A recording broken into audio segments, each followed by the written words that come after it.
At 11:52 p.m., you open your banking app in the dark, $43.18, not in savings, total. Your rent hits in 6 hours. Your paycheck lands at 3 a.m. If payroll doesn't glitch again, and you've done this calculation so many times your brain performs it automatically now. Rent minus groceries, minus gas, minus the minimum payment on the card you stopped looking at closely 3 months ago.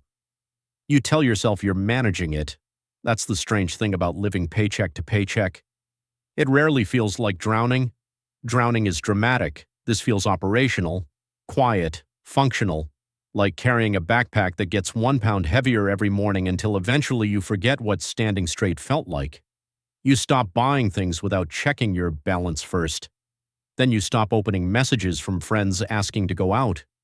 Then you start saying phrases like maybe next month, often enough that people eventually stop asking. Money is not just money at this level. Money becomes attention. It occupies mental real estate all day long. Every small inconvenience becomes a potential financial event. A strange sound in your car, a headache that might require a doctor, a text from your landlord. Your nervous system stops distinguishing between inconvenience and danger. That's what people misunderstand about being broke. The suffering isn't always physical, it's cognitive. Your brain becomes a calculator that never shuts off. You stand in grocery store aisles comparing prices down to the ounce.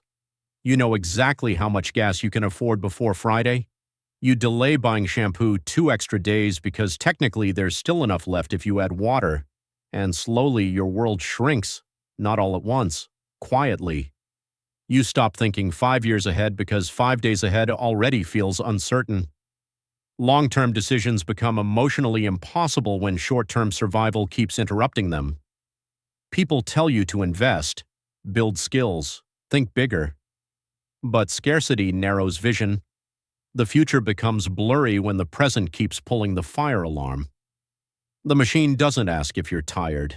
The bills arrive anyway. Then something happens you don't notice immediately.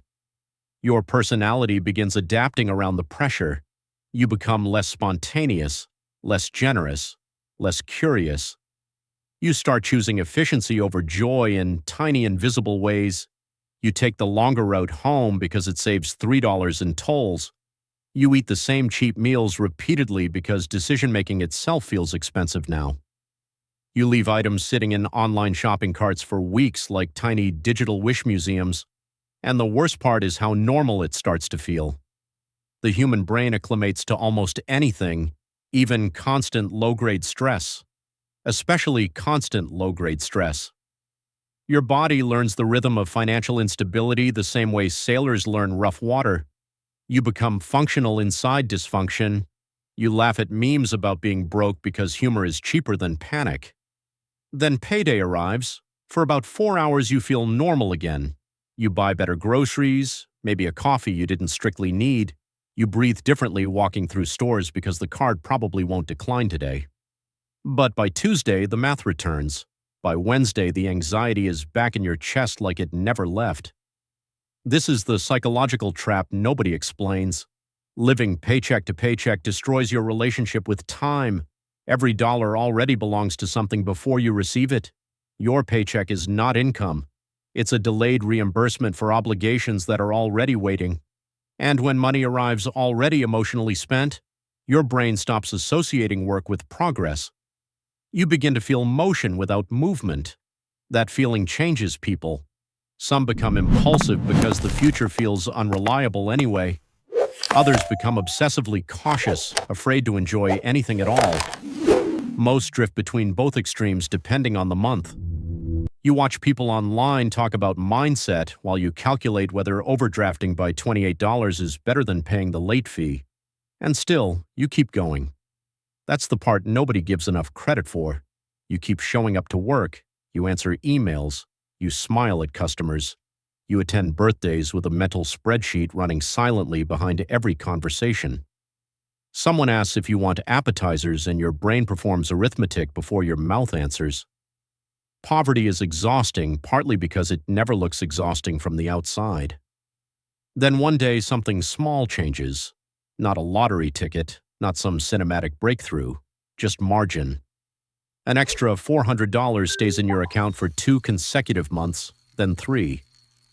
For the first time in years, a minor inconvenience doesn't immediately become a crisis. Your car needs repairs and your stomach still drops, but not all the way. That's when you realize how much of your personality was survival adaptation. You start sleeping deeper, you stop checking your banking app every morning, you buy groceries based on preference instead of pure calculation. Tiny decisions regain oxygen around them. Wealth at first is not luxury, it is the removal of fear from ordinary moments. And maybe that's the cruelest part about living paycheck to paycheck. People think it only takes your money. It doesn't. It takes presence, attention, imagination. Parts of your personality you don't even notice disappearing while survival becomes the dominant language of your life. At 11:52 p.m., you open your banking app again, but this time you aren't checking whether the number will save you. You're checking because for years your brain learned that survival depended on looking. The balance changed long before your nervous system did, and the most saddest point. It's you living in this paycheck to paycheck circle. Watch my next video if you want to break this cruel circle. Subscribe and share this with your friends in the same survival circle.